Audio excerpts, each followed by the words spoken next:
మీరు చూస్తూనే ఉన్నారు కళ్ళ ముందు. నిన్నగా మొన్న చూసాం.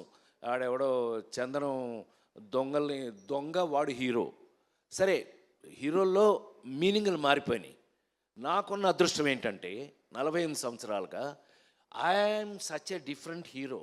నువ్వు చెప్తుంటావు కదా, నాకు చిన్న ఫ్యాన్లేండి, చెప్తుంటావు కదా. అదేలే, పెద్ద ఫ్యానేలే. సమాజంలో మన చుట్టూ ఉన్నటువంటి ఏమండి, లేడీ స్టైల్ రాడు హీరోనా, సన్నాసి అప్పులప్పారావు హీరోనా, పేకాట పాపారావు హీరోనా, ఏప్రిల్ దొంగ వాడు హీరోనా? కానీ సమాజంలో మన చుట్టూ, మనతో పాటు, మన పక్కనే ఉన్న క్యారెక్టర్స్ని తీసుకుని హీరోగా నటించి ఇంతకాలం మీ ముందున్న నేను ఈ రోజున హరికథ,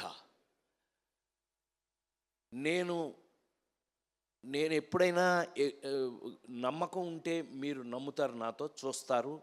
ఆ నమ్మకం కరెక్ట్గా ఉందంటే మీరు చెప్తారు నాకు. ఇదే ఇన్ని సంవత్సరాలుగా నాకు మీతో ఉన్న ఎక్స్పీరియన్స్. నాకు తెలిసి హరికథ అనే కథ నాకు చెప్పినప్పుడు నేను షాక్ అయ్యా. నా మీద ఎస్, అలాంటిది ఈ జనరేషన్లో, అంటే ఈ జనరేషన్ అని చెప్పగలిగిన ధైర్యం నాకుంది. 5 జనరేషన్లు దాటి వచ్చాను నేను.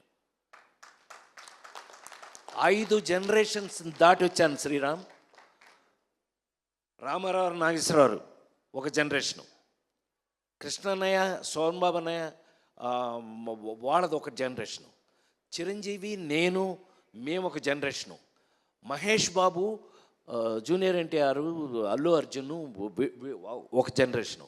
ఇప్పుడు కొత్త కుర్రాళ్ళు, మనకు పేర్లు కూడా తెలియదు, పక్కన యాక్ట్ చేస్తున్నాడు, పేర్లు కూడా జోక్, అది చేసేస్తున్నారు. చిన్న కుర్రాళ్ళు, యంగ్స్టర్స్ అంటున్నాడు, బాబోయ్ అంటున్నాం వాళ్ళని చూసి. అయినా 5 జనరేషన్లు దాటి వచ్చిన వ్యక్తిగా నా అదృష్టం లేదు.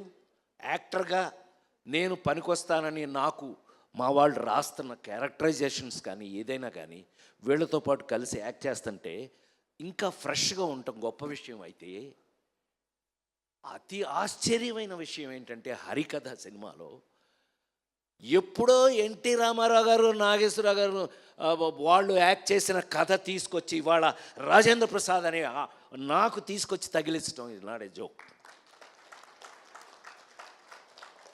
నేను ఆశ్చర్యపోయా.